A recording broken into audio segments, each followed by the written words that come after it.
హరి ఓం శ్రీమాత్రే నమ. లలితా సహస్రనామ పారాయణలో భాగంగా ఈరోజు అమ్మవారి నామం 838వ నామం, 3 అక్షరాల నామం ముకుంద.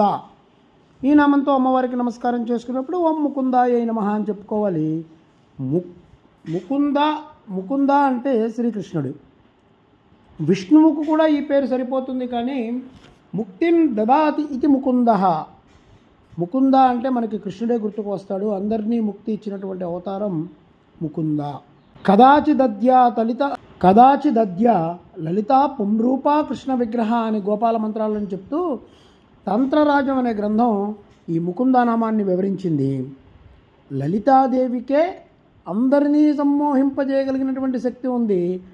ఆ లలితాదేవి కృష్ణస్వరూపం ధరించడంతో వేణునాదంతో మొత్తం కూడా సమ్మోహింపజేసింది.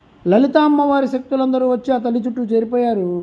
ఆవిడ పురుష రూపం ధరించిన, పుంరూపం ధరించిన తల్లి. అందుకే అందరూ కృష్ణమ్మ అంటారు, కొంతమంది కృష్ణుణ్ణి. అలా లలితాదేవి కృష్ణరూపం ధరించింది. గోపకాంతలందరూ కూడా ఆవిడ శక్తులే.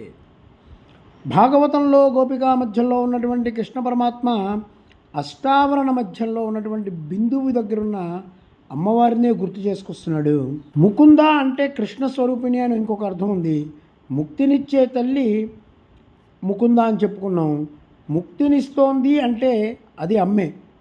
ముక్తి వేరు, అమ్మ వేరు కాదు. కాబట్టి ఆ ముకుంద అనే మాట అమ్మవారికి బాగా సరిపోతుంది.